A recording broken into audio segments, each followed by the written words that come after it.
வணக்கம். இன்றைய அரசியல் ஆடுகளம் உங்களை அன்புடன் வரவேற்கிறது. இன்றைக்கு முக்கியமான செய்திகள். நமது ஆட்சி தான் நடந்து கொண்டிருக்கிறது அப்படின்னு ஸ்டாலின் சொல்றார். அவசியம் இல்லை, நாம் தான் இன்றைக்கு ஆட்சியில் இருக்கிறோம். பார்த்துக்கங்க, நடப்பது விஜய் ஆட்சி. கேவலப்பட்டு இவரே தோற்று 8000 ஓட்டில் குளத்தூரில் தோத்துட்டு 59 சீட்டை வச்சுக்கிட்டு அதிமுகவை ஆட்சியில் அமர்த்தி 2 பேர்த்துக்கும் வெளியிலேருந்து சப்போர்ட் பண்ணலாம். 2 சீட்டு இருக்கிற திருமாவளவனை முதலமைச்சர் ஆகலான்னெல்லாம் எவ்வளவு சதித்திட்டம் போட்டார் ஸ்டாலின்.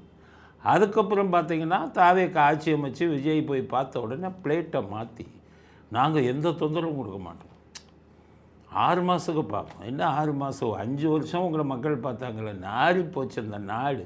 இவர் மட்டும் 6 மாதம் பார்ப்போம் நாங்கள், அப்புறம் முடிவு பண்ணுவோம் அப்படின்ட்டு இப்போது நமது ஆட்சி தான் நடந்து கொண்டு இருக்கிறதுன்னு பூனைக்குட்டி வெளில வந்துடுச்சு. அப்படின்னா என்ன அர்த்தம்? என்ன வேலை உள்ளே பண்ணிக்கிட்டு இருக்காங்க? அதை தான் நான் நேற்றே பேசினேன். இந்த 2 அரசு வழக்கறிஞர்கள் போட்டதில் ஒருத்தரை பற்றியும் சொன்னேன். அதில் வேடிக்கை என்னன்னு கேட்டிங்கன்னா, நேற்று நான் சொன்ன விஷயம் வெறும் இது இல்லை, நீதித்துறையில் நல்ல விஷயங்கள் நிறையா நடக்குது, அதே மாதிரி விரும்பத்தகாத விஷயங்களும் நிறையா நடக்குது. சென்னை ஹைகோர்ட்டில் நாங்கள்லாம் நான்லாம் ஒரு விவசாயி மகனாக இருந்து வாழ்க்கையில் உழைத்து முன்னேறினாள். சில அட்வொகேட்ஸ் எல்லாம் பார்த்திங்கன்னா அவங்க அப்பா அட்வொகேட்டு, அவங்க தாத்தா அட்வொகேட்டுன்னு பரம்பரையாக அட்வொகேட்டாக இருப்பாங்க. அவங்கெல்லாம் பெரிய கேட்டகரியில் இருப்பாங்க. இவங்களுக்கெல்லாம் ஒரு சங்கம் இருக்குது அங்கே பார்த்திங்கன்னா ஹைகோர்ட்டில். அந்த அந்த ஏரியாவிலே நீங்கள் உள்ளே போக, வழக்கறிஞர்கள் நாங்களே உள்ளே போக முடியாது. அவங்க இருக்கிற அந்த சங்கம் இருக்கிறதுல நாங்கள் உள்ளே போக முடியாது. ஏற்கனவே யானை ராஜேந்திரன் ஒரு வக்கீல், அவருடைய பையன் அங்கே போய் தண்ணி குடித்தார் அப்படின்னு சொல்லி அவர் மேலாம் மிகப்பெரிய நடவடிக்கை எடுத்தாங்க. அவரே அதை பற்றி சொல்லியிருந்தார், கண்ணீருடன் சொன்னார், என்னுடைய மகன் அங்கே இப்படியா தீண்டாமை இருக்கிறது, நாங்கள்லாம் என்ன பொருளாதார சாதாரண இதுலேருந்து வந்தாங்கன்னா எங்கள் மனிதர்கள் இல்லையா அப்படின்லாம் கேட்பார். அந்த அசோசியேஷனில் பார்த்திங்கன்னா இங்கே நீங்கள் போய் வக்கீலுங்கள்லாம் மெம்பர் ஆக முடியாது, நாங்கள்லாம் மெம்பர் ஆக முடியாது. ஏன்னா இங்கே இப்போ பார்த்திங்கன்னா தமிழ்நாட்டில் சென்னையில் குறிப்பாக மாவட்டங்களில் இருக்கிறவங்களுக்கு தெரியாது, கிளப்புன்னு இருக்குது சென்னையில், ஜிம்கானா கிளப்பு, அது மாதிரி நிறையா கிளப்புங்க இருக்குது. அந்த கிளப்புகளில் ஒருத்தர் நீங்கள் போய் மெம்பர் ஆகணும்னா 10 லட்சம் 15 லட்சம் பணம் கொடுத்தா தான் மெம்பர் ஆகும். அந்த மாதிரி இருக்குது. பணக்காரர்கள் தான் அதில் இருக்க முடியும். அவங்க மது அருந்துவாங்க, டான்ஸ் ஆடுவாங்க, இதெல்லாம் சாதாரண சாமானியன் அங்கே இருக்க முடியாது. இதே மாதிரி நீதித்துறையில் அவங்க ஒரு அசோசியேஷன் வச்சுருக்காங்க. அதில் 10 லட்ச ரூபா நாங்கள் கட்டினா தான் வக்கீல்களே மெம்பர் ஆக முடியும். ஆனால் 10 லட்ச ரூபா கட்டினதுக்கப்புறம் அவங்க ஆய்வு செய்வாங்க. அதை ஆய்வு செஞ்சு இவர் தகுதி உள்ளவரா அப்படின்னு அவங்க என்ன இதை வச்சு தகுதி உள்ளவராங்கிறாங்கன்னு தெரியல. இப்போ எங்களை மாதிரி ஆளுங்கள்லாம் 10 லட்ச ரூபா கொடுத்தாலும் மெம்பர் ஆக மாட்டாங்க. ஏன்னா நாங்கள் சாதாரண குடும்பத்திலிருந்து அந்த வழக்கறிஞராக வந்தவங்கங்கிற ஒரு இது, அவங்க அங்கே மெம்பர் ஆகிட்டாங்கன்னா அங்கே ஒரு தனி சாம்ராஜ்யம் நடக்கும். உள்ளே விட மாட்டாங்க, வராண்டாலே போக முடியாது. அது மாதிரி தான் யானை ராஜேந்திரங்கிறது தன் மகனுக்கு ஏற்பட்ட அநீதியை சொன்னார். அந்த மாதிரி குரூப்பை சேர்ந்தவங்க இப்போ தேர்ந்தெடுக்கப்பட்டவர்கள். அந்த அட்வொகேட் ஜெனரல்லாம் அதுக்கு தலைவராக இருந்தவர். அங்கேருந்து தான் அவங்க இதாகும். மாதம் மாதம் ஜட்ஜுங்களை கூப்பிட்டு மீட்டிங் நடத்துவாங்க. நீதிபதிகள் பாவம் என்ன பண்ணுவாங்க, மீட்டிங் வந்தாங்கன்னா அவங்ககிட்ட போய் மூஞ்சியை காமிச்சுக்குவாங்க, காமிச்சிக்கிட்டு கேஸ் போடுறது, அந்த மாதிரி போட்டெல்லாம் பண்ணுவாங்க. அப்படி வந்தவங்க தான் அந்த அட்வொகேட் ஜெனரல். அப்படி இந்த ஜான் சத்யன்னா நான் ஏன் எதுக்குறேன்னா, நிறைய குழு, அவர் கேரளாவை சேர்ந்தவர், அந்த கேரளாவை சேர்ந்த வழக்கறிஞர்கள்லாம் அவங்க ஒன்றா சேர்ந்துக்குவாங்க. அதுக்கப்புறம் அவர் ஒரு மதத்தை சேர்ந்தோன்னா அந்த மதத்தை சேர்ந்தவங்கள்லாம் அவங்க ஒன்றா இருப்பாங்க. ஜான்சன் நாங்கள்லாம் ஜாதி மதம்லாம் பார்க்குறது சாமானியர்கள் நாங்கள். அங்கே இதே மாதிரி பண்ணக்கூடிய கூட்டம், அது மனசாட்சி இல்லாத கூட்டம். இப்போ மற்ற ஹைகோர்ட்டில் என்னதுன்னா, ஒரு வழக்கறிஞர் மேலே கேஸ் இருக்குதுன்னு வைங்க, எந்த வழக்கறிஞர் வந்தாலும் என்ன பண்ணுவாங்கன்னு கேட்டிங்கன்னா பாதி ஃபீஸு தான் வாங்குவாங்க. அவர் வழக்கறிஞர் பாதிக்கப்பட்டிருக்கார். ஆனால் நான் சொல்கிற இந்த கூட்டத்தில் மனசாட்சியே இருக்காது. இந்த ஜான் சத்யன் மாதிரி இதில் என்கிட்ட பணம் அதிகம் வாங்கினாருங்கிறதுக்காக நான் சொல்லலை. அவர்களுடைய மனநிலை, இவர்கள் எல்லாமே திமுகவுக்கு ஆதரவான நிலை கொண்டவர்கள். நாங்கள் சொல்கிறது அதே உயர்நீதிமன்றத்தில் நல்ல மனிதர்கள் இருக்காங்க, வழக்கறிஞர்கள். ஜாதி பார்க்க மாட்டான், மதம் பார்க்க மாட்டான், நடுநிலைமையாக இருப்பாங்க. எந்த கட்சிக்கும் ஆதரவாக இருக்க மாட்டாங்க. மிக திறமையானவர் இவங்கெல்லாம், அவங்க கால் தூசி பெற முடியாது. ஆனால் அவர்கள் பிரபலமாக முடியாது. ஏன்னா இந்த கூட்டம் ஒவ்வொன்றுக்கும் ஒரு ஜாதி, அப்புறம் மதம், அதுக்கப்புறம் ஸ்டேட்டு இப்படிலாம் பார்ப்பாங்க அவங்க. அப்படியாகி பெரிய ஆளானவங்க தான் அவங்க. அதனால தான் நான் என்ன சொன்னேன், இவங்கெல்லாம் திமுகவின் ஆதரவு உடையவர்கள். பணம் கொடுத்தால் எதை வேணாலும் செஞ்சுருவாங்க. இப்போ பார்த்தீங்கன்னா அடிஷ்னல் அட்வொகேட் ஜெனரல்னு போட்டாங்க, அதுலேயும் 3 பேர் திமுகங்க. இப்போ தாவேக்கா வழக்கறிஞர்கள்லாம் மனு கொடுத்தாங்க. இப்போ தான் நிர்மல்குமார் சொல்லியிருக்காரு, இல்லை தாவேக்காவில் உறுப்பினர் ஆகணும், அப்போ தான் இது பண்ண முடியும்னு. இவங்க இன்னொன்று சொல்லுவாங்க இந்த குரூப்பெல்லாம், அதாவது நீங்கள் கட்சியில் போட்டிங்கன்னா அவர்களால் திறமையாக நடத்த முடியாது. இவங்கெல்லாம் திறமையாக, உங்கள் திறமைலாம் எங்களுக்கு தெரியா, உங்கள் திறமை தெரியாது எனக்கு. அதனால் சும்மா ஒரு சுப்ரீம் கோர்ட்டு இது ஜட்ஜ்மெண்ட்டை எடுத்துக்கிட்டு மணிக்கணக்கில் பறிச்சுக்கிட்டு இருப்பாங்க. பார்த்தீங்கன்னா 3 மணி நேரம் வாதாடினார். வாதாடினது எத்தனை மணி நேரம், படித்தது எத்தனை மணி நேரம் கேளுங்க. இப்படியெல்லாம் இருக்கக்கூடிய ஒரு இந்த கூட்டம், அவங்க ஒரு பெரிய தன்னை ஒரு பெரிய ஆளாக ஆட்டிக்கிற கூட்டம். எங்களை போன்ற சாமானியர்கள் இல்லை அவங்கெல்லாம். நாங்கள்லாம் உழைச்சி முன்னேறணும் அந்த இதில். அதுவும் உழைச்சி ஹைகோர்ட்டில் நீங்கள் வழக்கறிஞராக இருந்து நீங்கள் கேஸை நடத்தி பண்ணுறதுங்கிறது மிகப்பெரியது. தீண்டத்தகாதவர்கள் நாங்களெல்லாம் அவங்கள பொறுத்தவரை. ஜாதியில் சொல்லலை, பொருளாதார அடிப்படையில் அவங்கெல்லாம் அப்படி அவங்கள போய் போட்டாங்கன்னு தான் நான் இதில் சொன்னேன். இப்போ தாவேக்கா வழக்கறிஞர்களும் இது பண்ணிட்டாங்க. அதனால் கேட்டால் சொல்லுவாங்க, கட்சி வழக்கறிஞரை போட்டால் சரியாக வாதாட மாட்டாங்களாம். தாவேக்கா வழக்கறிஞரே திறமையானவன் எத்தனையோ பேர் இருக்கான். திறமை இல்லைன்னு வைங்க, அவனுக்கு வாய்ப்பு கொடுத்தீங்கன்னா அவன் திறமைசாலி ஆயிடுவான். என்ன கோர்ட்டில் என்ன ஒரு நாளைக்கு 10-20 கேஸு அரசு வழக்கறிஞர் 30 கேஸு 40 கேஸு பண்ணி 6 மாதத்தில் பார்த்தீங்கன்னா அவன் எல்லாத்தையும் அடிச்சிடுவான். திறமைசாலிகள்ங்கிறத வாய்ப்பை கொடுக்கணும். அதனால தான் மற்ற ஆட்சிகளெல்லாம் இருக்கும்போது அவங்க கட்சிக்காரங்களை போட்டாங்கல்ல. இதற்காகத்தான் நான் சொன்னேன், இதெல்லாம் பண்ணாதீங்க அப்படின்னு. இதை வச்சுக்கிட்டு தான் இப்போ சொல்கிறாரு ஸ்டாலின், நமது ஆட்சி தான் நடக்கிறது அப்படிங்கிறது. இதை புரிஞ்சுக்கணும் நீங்கள். ஸ்டாலினுக்கு இப்போ வருவோம், நமது ஆட்சி தான் நடக்கிறது. அதனால் கொஞ்ச நாளைக்கு முன்னாடி வேறு மாதிரி சொன்னார், இப்போ இப்படி சொல்கிறார். நான் ஸ்டாலினுக்கு கேட்குறேன், உங்கள் ஆட்சி தான் நடக்குதுங்கிறீங்கல்ல, உங்கள் ஆட்சியில் டாஸ்மாக் பாட்டிலுக்கு 10 ரூபா 20 ரூபா லஞ்சம் வாங்கினீங்க செந்தில் பாலாஜி வச்சுக்கிட்டு. ஆனால் இப்போ உங்கள் விஜய் என்ன சொல்லியிருக்காரு, 10 ரூபா அடிஷனலாக வாங்கினா அவங்கள கைது செய்யுங்கன்னு சொல்லியிருக்காரு. உங்கள் ஆட்சியாக நடக்குது. நீங்கள் என்ன சொன்னீங்க, டாஸ்மாகில் விற்பனை அதிகரிக்க வேண்டும்னு சொன்னீங்க நீங்கள். ஆனால் இவங்க என்ன சொல்கிறாங்க, 717 கடையை மூடு, பள்ளிகளுக்கு பக்கத்தில் மருத்துவமனைகளுக்கு பக்கத்தில் இருக்கிற கடைகள் எல்லாம் மூடு அப்படிங்கிறாங்க. அப்போ உங்கள் ஆட்சியாக நடக்குது. நீங்கள் எவ்வளோ கேவலமான ஆட்சி நடத்துனீங்க.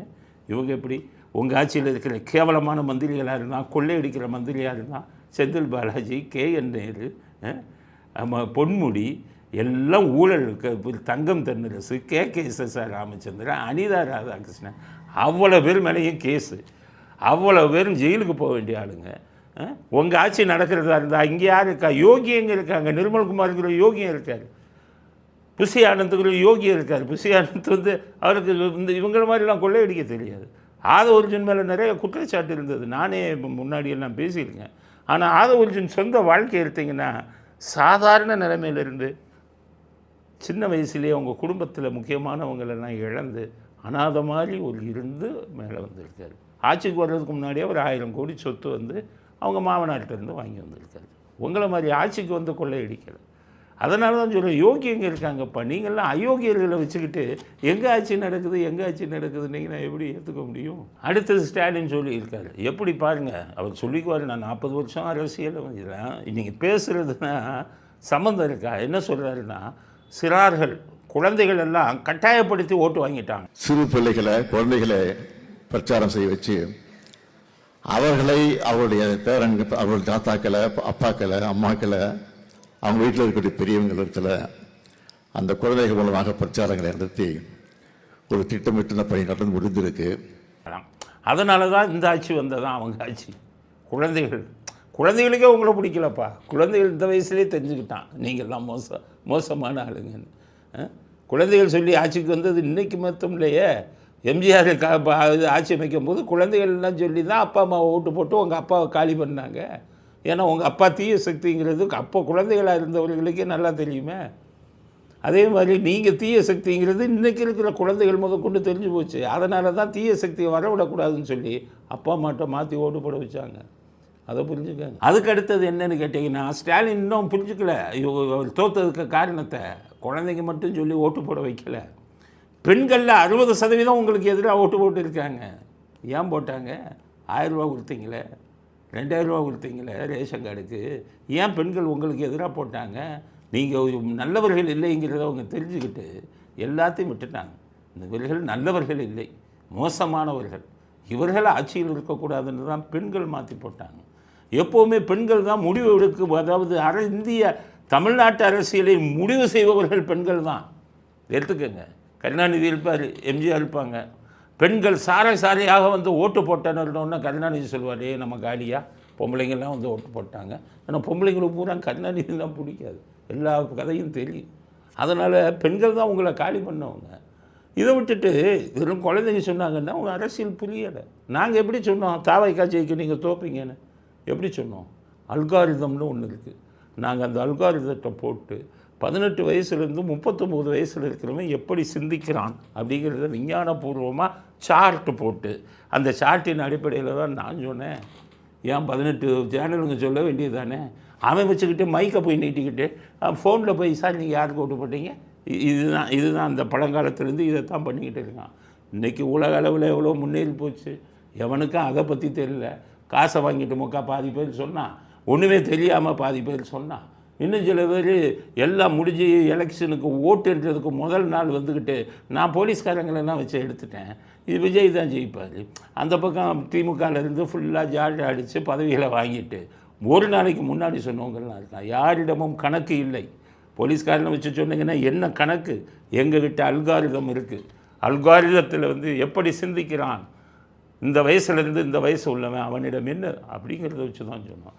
இன்னும் ஸ்டாலினுக்கு சொல்கிறான், நிறைய கணிப்புகள் எங்கிட்ட இருக்குது, ஒன்றுன்னா விட்டால் நீங்கள் அரசியலை விட்டே ஓடிடுவீங்க.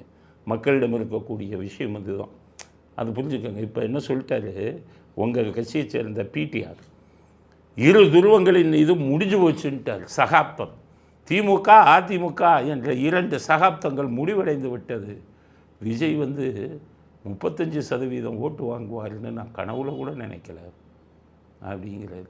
கனவுல கூட நினைக்கலன்னா நீங்கள் எம்பிஏங்கிறீங்க, நிறைய கம்பெனிக்கு அட்வைசராக இருந்தாங்கிறீங்க, வெளிநாட்டில் போய் எல்லாம் வேலை பார்த்தங்கிறீங்க, உள்நாட்டு பகுதி தெரியலைன்னா என்ன அவளை படித்து என்ன பிரயோஜனம், இவளை கம்பெனிக்கு அட்வைசராக இருந்து என்ன பிரயோஜனம்? விஜய் 35% வருவாருன்னு நீங்கள் தோற்றுருவீங்கிறது நாங்கள் முதலே கணிச்சிருந்தோமே. உங்கள் தொகுதியெல்லாம் முதலே கணிச்சிருந்தோமே, உங்களால் கணிக்க முடியலையா? சரி, இவ்வளவும் சொல்லிட்டு என்ன சொல்கிறாரு, இவங்க சகாப்தம் முடிஞ்சிட்டுன்னு அரசியலிருந்து ஓய்வு பெற போகிறேன்னாரு. நாங்கள் நினச்சோம், அப்பா இப்போ தான் ஒரு முடிவு எடுத்திருக்காரு, சரியான முடிவுனா. அடுத்து என்ன சொல்கிறாரு, சில வாரங்களுக்கு ஓய்வு பெற போகிறேன். அது சில வாரங்களுக்கு ஓய்வு பெற போகிறது, அதை சொல்லணுமா? அது ஓய்வுன்னு அர்த்தமா? நீங்கள் எப்போவே ஓய்வு பெற்றிருக்கணும் தெரியுமா பிடிஆர்? நீங்கள் சொன்னீங்களே 2 வருஷத்தில் இந்த உதயநிதியும் இந்த சபரீசனும் 30,000 கோடி சம்பாதிச்சுட்டாங்கன்னு சொன்னீங்களே. மனசாட்சி உள்ள மனிதராக இருந்தால் அன்னைக்கே தூக்கி போட்டு வந்திருக்கணும். என்னை அப்படி கொள்ளையடிக்கிறீங்க நாட்டு மக்கள் பணத்தை? உங்கள் கட்சியில் இருக்கிறது எனக்கு கேவலம், உங்கள் கட்சியில் மந்திரியாக இருக்கிறது கேவலம், அதை விட கேவலம் நிதியமைச்சராக இருக்கேன் பாருங்கள், அதை விட கேவலம்னு அன்னைக்கே நீங்கள் வந்து பதவியை தூக்கி எறிஞ்சிருக்கணும். நீங்கள் என்ன பண்ணீங்க? உங்களை டம்மி பதவியை தூக்கிட்டு ஒரு சாதாரண டம்மி மந்திரி கொடுத்தாங்கல்ல, அப்போ அங்கிருந்து வந்த இன்ப நிதியை போய் வரவேற்றீங்க பாருங்கள் விமான நிலையத்தில். அப்போவே தெரிஞ்சிட்டோம் நீங்கள் படித்ததெல்லாம் சும்மா. படிப்புங்கிற ஏட்டு சுரக்காய் கறிக்கு உதவாது. மனசாட்சி வேணும், தன்மானம் இருக்கணும் உங்கள்கிட்ட. அந்த தன்மானம் இல்லையே, அன்றைக்கே விட்டு ஓய்வு பெற்று இருக்கணுமே. என்னென்ன வேலை பண்ணீங்க? இப்போ ஆட்சி இல்லைன்னொன்னே அதுவும் சில வாரங்கள் ஓய்வு எடுக்கணும். உங்களுக்கெல்லாம் நிரந்தர ஓய்வு கொடுக்கப்பட்டு விட்டது. திமுகவுக்கே சொல்கிறேன், உங்களுக்கு நிரந்தர ஓய்வு கொடுக்கப்பட்டு விட்டது. இது வந்து ஜெனரேஷன் மாறி போச்சு. இன்றைக்கி இருக்கக்கூடியவன் 13 வயசு பையன் அரசியலை தெரிஞ்சிட்டான்.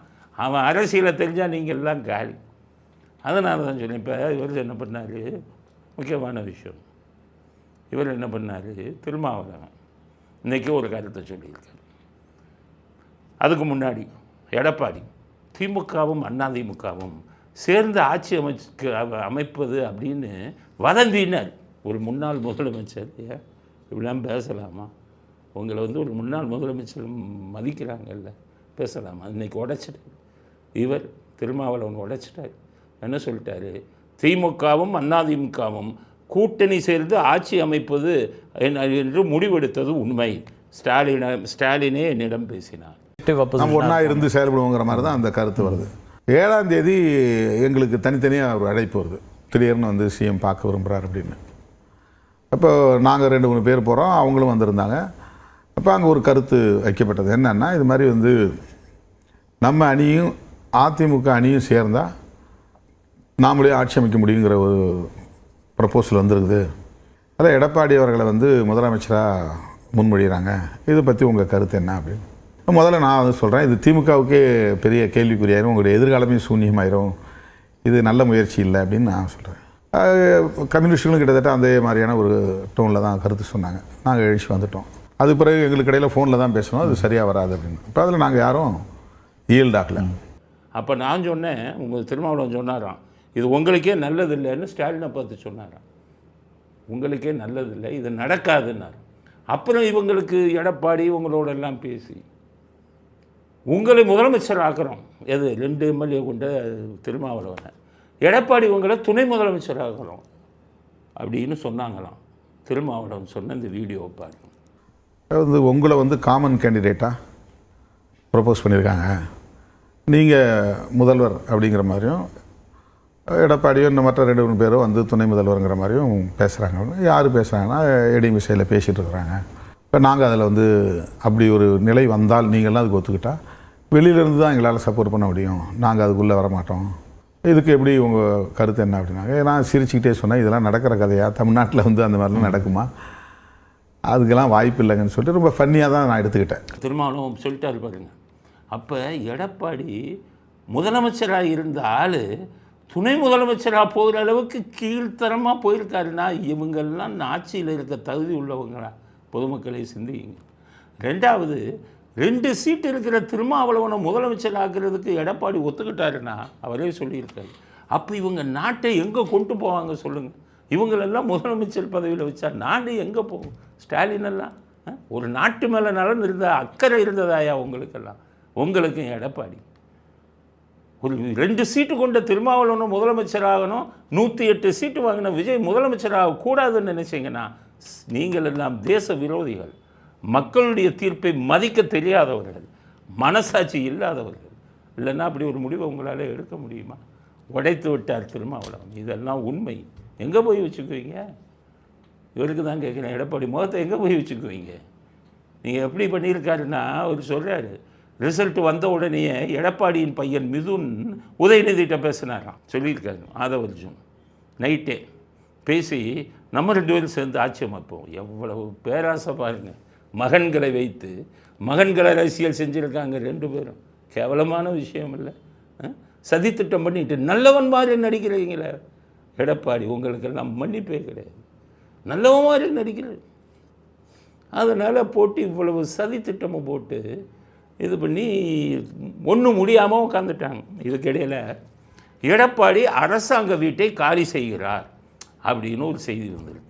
இதில் மிகப்பெரிய கதை இருக்குது. டெய்லி ஒரு கதை சொல்லுவேன்ல, தேவை வந்தால் கதை சொல்லுவேன். இப்போ எடப்பாடி அரசாங்க வீடு, அதில் என்ன நடந்தது?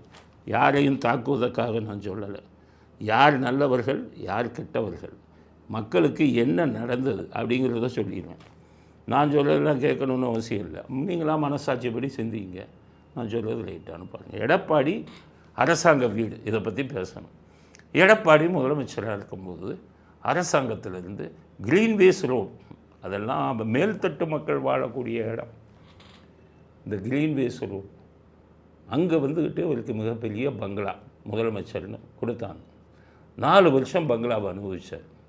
அப்போ தான் கருணாநிதி இறந்தார், சமாதி வந்தது. இவர் ஸ்டாலினோடையும் உங்களோடையும் தனிப்பட்ட முறையில் பேசி சரி கொடுத்துரு உங்களுக்கு சமாதி அப்படின்னு சொல்லி அதிமுகக்காரனே ஏமாற்றி கொடுக்கணும், வெளில தெரியக்கூடாது அப்படின்ட்டு ஏற்கனவே சொல்லியிருக்கேன். 1 மணி நேரத்தில் ஆர்டர் போட்டு அங்கே கொடுத்து ஹைகோர்ட்லேருந்து ஆர்டர் வந்தோன்னே நான் சுப்ரீம் கோர்ட்டுக்கு அப்பீல் பண்ணலை, விட்டுருங்க. அதிமுக தொண்டனை எப்படி ஏமாற்றினாங்க? ஜெயலலிதா சமாதியை இடிக்கணும்னு கேஸ் போட்டுருந்தாங்க, அதை காப்பாற்றுறதுக்கு தான் போட்டு. யார் முட்டாளாக்குறத? ஜெயலலிதா சமாதிக்கு இதுக்கு என்ன சம்மந்தம்? கேஸ் போட்டுருந்தது உண்மை. ஜெயலலிதா சமாதிக்கு இதுக்கு என்ன சம்மந்தம்? யாரும் போய் சமாதி எடுத்து உள்ளே இருக்கிற பணத்தை வெளியில் கொண்டு வர முடியுமா? நடக்குமா? எந்த கோர்ட்டு இதுவரை சொன்னதாக சரித்திரம். இப்படி ஏமாற்றினாங்க. ஏமாற்றி கடைசி கொடுத்துட்டாங்க ஸ்டாலினுக்கு. அழுதார் ஸ்டாலின், நடித்தார், முதலமைச்சர் ஆனார். எடப்பாடி தோற்று போனார். எடப்பாடி ஃபோன் பண்ணுறாரு, வாழ்த்து சொல்கிறார் ஸ்டாலினுக்கு. அடுத்த அப்ளிகேஷன் என்ன போடுறாரு, எனக்கு முதலமைச்சராக அரசாங்க வீடை ஒன்று கொடுத்தீங்க, 4 வருஷமாக அதில் பழகிட்டேன், ரொம்ப நல்லா இருக்குது. நீங்கள் தான் வீட்டிலேருந்து தானே வரப்போகிறீங்க, நீங்கள் தான் 50 கோடி 100 கோடின்னு வீடு வச்சுருக்கீங்க, அந்த வீட்டிலேருந்து தான் நீங்கள் வரப்போகிறீங்க. ஸோ முதலமைச்சருக்குன்னு இந்த வீடு தேவைப்படாது. அதனால் நான் இப்போ எதிர்க்கட்சி தலைவர் ஆகிட்டான். இந்த முதலமைச்சருக்காக இருக்கக்கூடிய அந்த வீடை எனக்கு இன்னும் ஒரு 5 வருஷத்துக்கு கொடுங்க, நான் சமாதிக்கெல்லாம் உங்களுக்கு உதவி செஞ்சேன் அவர் சொல்லிட்டார். அவர் எப்போவுமே முதல் குத்துறவர் ஸ்டாலின். ஆனால் இந்த விஷயத்தில் அவர் ரொம்ப உதவி செஞ்சுட்டாருன்னு ஒன்று சரின்னு அந்த வீட்டை கொடுத்துட்டாங்க. அடுத்து இந்த 5 வருடங்கள் முதலமைச்சருக்காக இருக்கக்கூடிய மிகப்பெரிய அரசாங்க வீட்டில் அனுபவித்து கொண்டிருந்தார் எடப்பாடி. அதனால தான் ஸ்டாலின் தோத்தாருன்னு அவர் ரொம்ப மனசு கஷ்டப்பட்டாருன்னு சொன்னாங்க ஒருத்தவங்க. அந்த புதுச்சேரி பாண்டிச்சேரி எம்எல்ஏ சொன்னார், ஸ்டாலின் தோத்துட்டாருன்னு. எடப்பாடி மன வருத்தத்தில் இருக்கிறாருனால இதுக்கு தான் வீடு போயிருமே, இந்த விஜய் வந்தால் எப்படியாச்சும் இதாகணுமே, முதலமைச்சர் ஆகணுமே, துணை முதலமைச்சர் ஆகணுமே, கண்ட கனவு எல்லாம் போயிடுச்சுன்னு தான், வீடு போயிருமேன்னு தான் ரொம்ப கவலைப்பட்டார். இப்போ கூட விஜய் ஒன்றுமே இல்லை, நீங்கள் ஒரே ஒரு கண்டிஷன் சொல்லுங்கள் எடப்பாடிகிட்ட, எடப்பாடி அவர்களே நீங்கள் இப்போது இருக்கும் அரசாங்க வீட்டிலே நீங்களே இருந்து கொள்ளலாம் அப்படின்னு சொல்லுங்கள், 21 எம்எல்ஏ ஆதரவு உங்களுக்கு நாளைக்கே கொடுத்துருவார். இப்படிப்பட்ட சுயநல எண்ணம் கொண்டவராக இருந்து மாறிவிட்டார் எடப்பாடி. ஆரம்பத்தில் ஒரு சாமானியனாக இருந்து முதலமைச்சராக வந்திருக்காரு, ஒரு விவசாயியாக இருந்து முதலமைச்சராக வந்திருக்காரு, ஒரு வெள்ளை மண்டி வச்சுருந்தவர், அவர் என்ன மண்டியோ வெள்ளை மண்டியோ அப்படி இருந்தவர் முதலமைச்சராக இருக்கிறாருன்னு பெருமைப்பட்டது அதிமுகவில். வாரிசு அரசியல் இல்லை. ஆனால் எப்படிப்பட்ட சந்தர்ப்பவாதிங்கிறத அவர் நிரூபிச்சிட்டார். இப்போ இன்னும் என்ன சொல்கிறாருன்னா, பொய்க்கால் குதிரையாம். ரொம்ப பேருக்கு தெரியாது டவுனில் பொய்க்கால் குதிரைன்னா.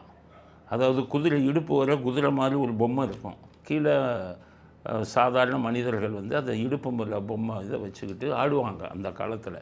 அதுக்கு பேர் தான் பொய்க்கால் குதிரை. உடம்பு மட்டும் குதிரை இது இருக்கும், அது ஒரு பொம்மை. அந்த பொய்க்கால் குதிரை நடனம் போல் தாவே காட்சி இருக்கிறதுங்கிறது பொய்க்கால் குதிரை. காலை பற்றி இவர் பேசலாமா? உதயநிதி பாதம் தாங்கி பழனிசாமின்னு இவர் போய் காலை பற்றி பேசலாமா? இவர் போய் அதிமுகன்னு அது என்னமோ இவருக்கு ஜெயலலிதா விட செல்வாக்கு இருக்கிற மாதிரி நான் கேட்குறேன். இன்றைக்கி சொல்லியிருக்கார் செம்மலை அப்படின்னு அதிமுக முன்னாள் மந்திரி. எடப்பாடி ஈகோவை கைவிடணும், ஈகோனா அந்த இதை விடணும், தற்பெருமையை கைவிடணும். தலைவர்கள் மூத்த நிர்வாகிகள் இடையே இருக்கிற அந்த ஈகோ கட்சியினுடைய வளர்ச்சியை, அதாவது ஸ்பீடு பிரேக்கர் மாதிரி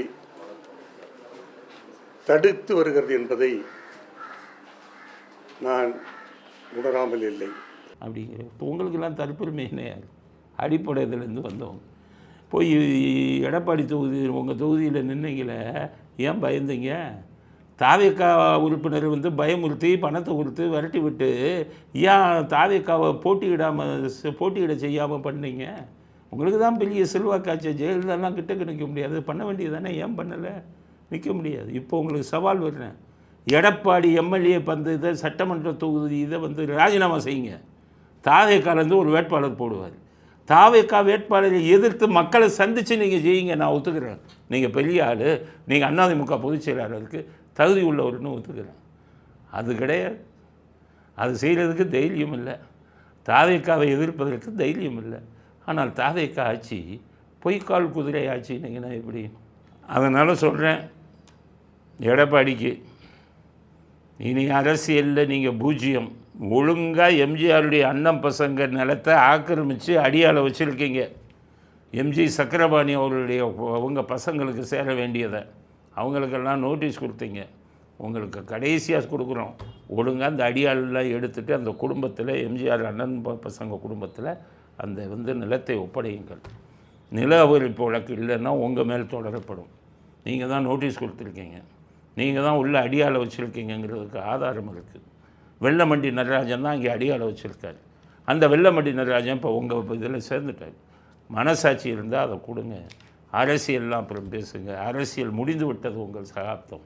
இனி மனசாட்சியுடன் இருக்கும் எந்த அதிமுக தொண்டனும் உங்களுக்கு ஓட்டு போட மாட்டான் அப்படிங்கிறத எடப்பாடிக்கு செய்தியாக பதிவு செய்ய விரும்புகிறோம். அடுத்தது ஒரு முன்னாள் மந்திரி, அவர் பேர் என்னன்னு கேட்டிங்கன்னா அனிதா ராதாகிருஷ்ணன். அவர் ஒரு அடியாள் மாதிரி எவ்வளோ மோசமாக பேசுகிறாரு பாருங்க. நம்ம நாட்டில் இவங்கெல்லாம் மந்திரியாக இருந்திருக்கான், ஐஏஎஸ் ஆஃபீஸர்லாம் இவங்களுக்கு கீழே உட்காந்து வேலை செஞ்சுருக்காங்கன்னா அதை விட கொடுமை என்ன இருக்குது? அவர் பேசின பேச்சு வீடியோவில் பாருங்கள். புதுசாக முளைச்சிருக்கான், எங்க இருந்தோ லாட்டரிக்காரன் முளைச்சிக்கிட்டு நம்ம தலைவரையும் இளந்தலைவரையும் தொட்டு பார்க்கான். அட தொட்டு பார்க்கிறியா? யாரும் தொட்டு பார்க்கிற?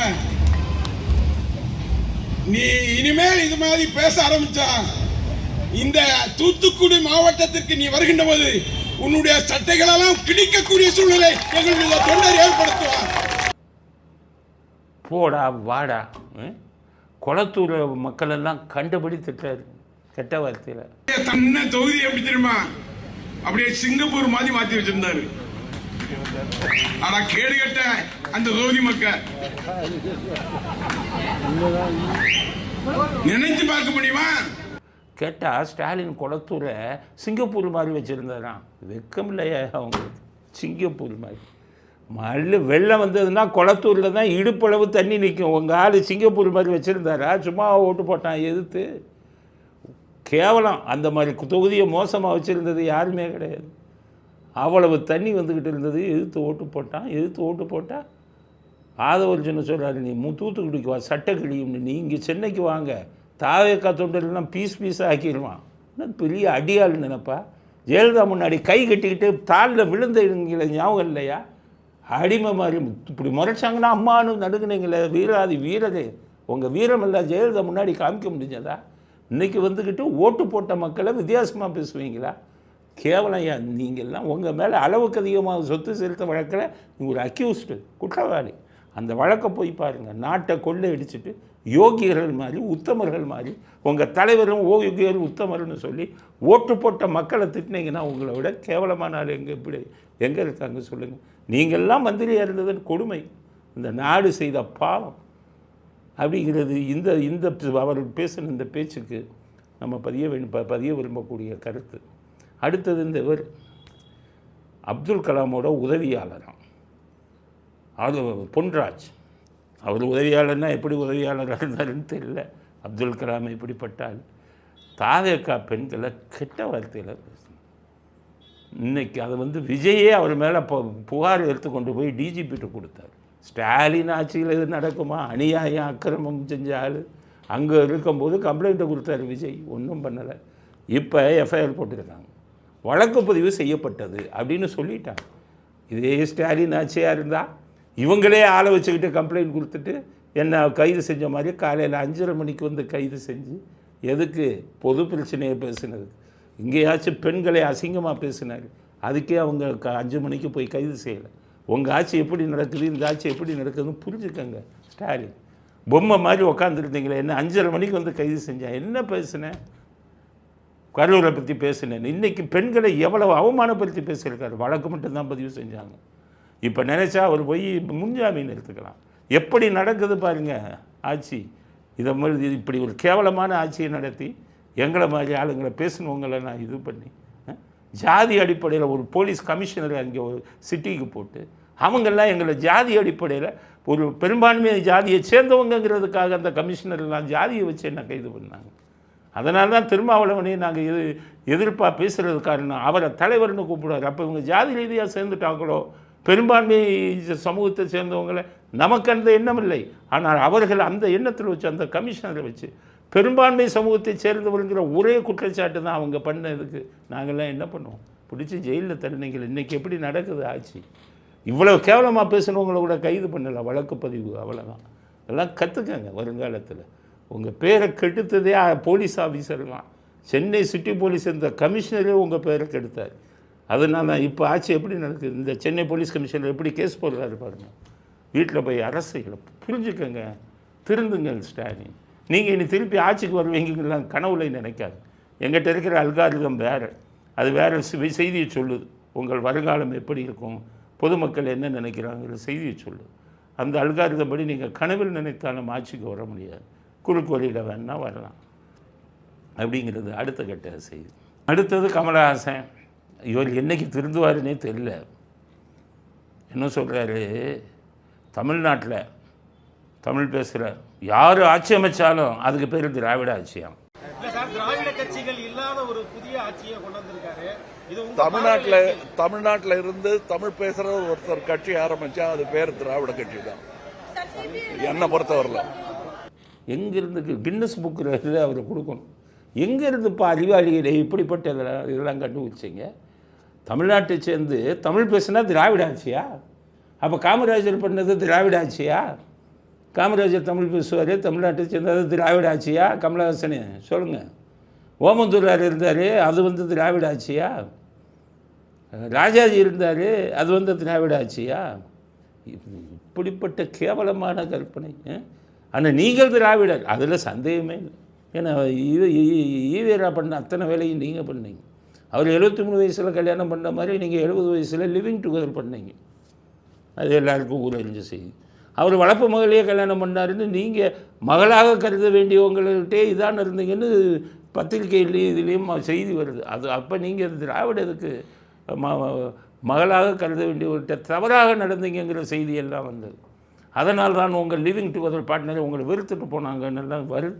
அது எந்த அளவுக்கு உண்மைன்னு தெரியல. அந்த செய்தி நிறைய ஊடகங்களில் வந்தது. அப்போ நீங்கள் எப்படிப்பட்ட ஆள்? நீங்கள் எல்லாம் பேசலாமா? மக்கள் நீதி மையம் ஏன் வச்சுருக்கீங்க? போய் திராவிட கட்சியில் போய் இணைஞ்சிருங்க, சேர்ந்துருங்க. ஒரு ரஜினிகாந்த் சொல்லும்போது சொல்லியிருக்காரு, நீங்கள் ஆட்சி அமைச்சிருந்த அந்த அளவுக்கு ஜெயிச்சிருப்பீங்கன்னா 100%ங்கிறாரு. நினைக்கிறீங்களா? இல்லை 100% வெற்றி பெற்றுருப்பாங்க, அதில் டவுட்டே கிடையாது. 100. அவரை பற்றி எனக்கு நல்லா தெரியும். அவருக்கு குணாதிசயங்கள் அச்சு ஆரம்பிச்சிருப்பார். ஆனால் கரூர் விஷயம்லாம் வந்தால் விட்டுட்டு ஓடியே போயிருப்பார். தலைவனாக வருவதற்கு தைரியம் வேண்டும். தைரியம்தான் மெயின் அசட். அரசியலுக்கு தேவை மன தைரியம். அவர் நல்ல மனிதர், ஆனால் மன தைரியம் இல்லாதவர். அவரெல்லாம் ஆட்சி ஆரம்பித்தா எப்போ ஓட வச்சுருப்பார். ஸ்டாலினுக்கு தெரியாது ரவுடித்தனம் எப்படி பண்ணணும், கலாநிதி மாறினை வச்சு உங்களை எப்படி பிரெயின் வாஷ் பண்ணணும், என்னென்ன வகையில் பணத்தை எங்கே கொடுக்கணும், பலாத்காரத்தை எங்கே பண்ணணும், எல்லாமே தெரியும். அதனால் ரஜினிகாந்தெல்லாம் இப்போ விஜய் இருந்தபடி இது கரூருக்கு அப்புறம் எல்லாருமே பயந்துட்டாங்க. போட்டுட்டு வழக்கையே இவர் மேலே போட்டு இவங்களை கொண்டுட்டு வழக்கை இவங்க மேலே போட்டு அது இன்னொரு செய்தியை பதிவு செய்ய விரும்புகிறாங்க விஜய்க்கு. இப்போ இந்த டாஸ்மாகில் எல்லாம் போராட்டம் பண்ணிக்கிட்டு இருக்காங்க. எங்களுக்கு எல்லாத்துக்கும் தெரியும். 717 கடையை மூடினாங்க. நாங்கள் எல்லா கடையும் மூடுவோன்னு போராட்டம் நடத்துகிறாங்க. இதற்கு பின்னால் எங்களுடைய உளவுத்துறை சொல்கிறது, தமிழ்நாடு உளவுத்துறை விடுங்க, அவங்க ஸ்டைல் வேறு, எங்கள் ஸ்டைல் வேறு.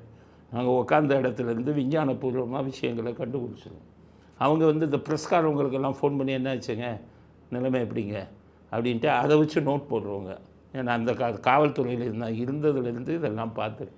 ஆனால் எங்கள் உளவுத்துறை சொல்லக்கூடிய செய்தி, செந்தில் பாலாஜி டாஸ்மாக் ஊழியர்களிடம் பேசி 717 கடையும் காலி பண்ணாதீங்க, வேறு கடை பாருங்கள் அப்படின்ட்டு சொல்கிறார். அதுக்கடுத்தது மற்ற கடைகளை மூட விடாதீங்க அப்படின்னு கெடுதல் பண்ணி கொண்டு இருக்கிறார் அப்படிங்கிறது எங்களுக்கு வரக்கூடிய உளவு செய்தி சொல்லுது. விஜய்க்கு சொன்னேன், சீக்கிரம் நீங்கள் கரூர் விஷயத்தை சுப்ரீம் கோர்ட்டில் போட்டிருக்கீங்க, அங்கே போய் மறுபடியும் இதை போட்டு பெட்டிஷனை போட்டு சிபிஐ ஊற்றி மூடிக்கிட்டு இருக்காங்க. இதை மறுபடியும் தமிழ்நாடு அரசாங்கம் நாங்கள் இதை விசாரிக்கிறோம், எங்களுக்கு அனுமதி கொடுங்கன்னு அதை விட்டுட்டு நீங்களே நம்ம சிபிஐயில் வச்சிங்கன்னா இதில் அரசியல் புகுந்துடும். மத்திய அரசை சேர்ந்த சில அரசியல்வாதிகள் உள்ளே இவங்களுக்கு உதவி செய்வாங்க. 41 பேர் குடும்பத்துக்கு நீதி கிடைக்காது. மனசாட்சி இல்லாதவர்கள் அரசியல்வாதிகள் ஓட்டை கணக்கு பண்ணி எம்பி சீட்டை எம்எல்ஏ சீட்டை கணக்கு பண்ணி இதை செய்கிறவங்க. உயிர் போயிருக்கே, அதுக்கு நீதி வழங்கணுமேங்கிற உயர்ந்த எண்ணமெல்லாம் இந்த அரசியல்வாதிகளுக்கு கிடையாது. அதனால் உச்ச நீதிமன்றத்தில் மறுபடியும் வழக்கை போட்டு நீங்களே கேஸ் எடுத்து செந்தில் பாலாஜி மீது நடவடிக்கை எடுங்கள், கைது செய்யுங்கள். எங்களை போன்றவங்களெல்லாம் கைது செஞ்சு பண்ணார்ல, அவர் திரும்ப ஜெயிலில் இருக்கணும். இறைவன் இது அதுதான், அதை செய்யுங்க. இல்லாவிட்டால் தமிழ்நாடு அரசியலை வெளியில் இருந்து கொண்டே நாசமாக்கி கொண்டிருப்பார். இந்த ஆட்சியை நடத்தவே விடமாட்டார். செந்தில் பாலாஜியை நீ அரசியலை விட்டு ஒதுக்காமல் இருந்தால் தமிழ்நாடு அரசியல் வந்து சுடுகாடாயிரும். அப்படிப்பட்ட ஒரு தீய சக்தி தான் அவர். எங்களுக்கு கிடைத்த தகவல் இதுதான். எங்களுக்குன்னு உளவு பிரிவு இருக்குது, அதுக்கு கிடைத்தது இதுதான். நாங்களும் அறப்போர் இயக்கம் இருக்காங்க, அவங்ககிட்டையும் நான் பேச போகிறேன். நாங்களும் அவங்களோட சேர்ந்து செந்தில் பாலாஜிக்கு சட்டப்பூர்வமான தண்டனைகள் என்ன வாங்கி கொடுக்கணுங்கிறத ஒரு வழக்கறிஞராக நானும் இதற்கான முயற்சி செய்யலாம்னு இருக்கேன். அரசாங்கமும் இதற்கான முயற்சியில் ஈடுபட்டு அவரை அரசியலிலிருந்து ஒழிக்கணும். இல்லைன்னா தமிழ்நாடு அரசியல் நிம்மதியாக இருக்காது. அத்தனை அயோக்கியத்தனங்களும் அநியாயங்களும் தமிழ்நாடு அரசியலில் தொடர்ந்து அரங்கேறி கொண்டிருக்கும். நான் அதை மட்டும் சொல்ல, எங்களுக்கு கிடைச்ச வேறு நியூஸ் எல்லாம் வச்சு தான் சொல்கிறேன். அது ஒன்றா வெளியில் வரும் இனி வருங்காலத்தில். செந்தில் பாலாஜியை ஒதுக்குங்கள், அரசியலை விட்டு ஒழித்து கட்டுங்கள். 41 பேர் மரணத்தில் அவர் வந்து தண்டனை அனுபவிக்கணும். நீங்கள் ஆட்சிக்கு வந்ததுனால அதை உடனே செய்ய வேண்டும் என்பதை இறுதி கருத்தாக பதிவு செய்ய விரும்புகிறோம். இத்துடன் இன்றைய அரசியல் ஆடுகளம் நிறைவு பெறுகிறது. மீண்டும் நாளை புதிய செய்திகளுடன் உங்களை சந்திக்கிறோம். நன்றி, வணக்கம், ஜெய் ஹிந்த்.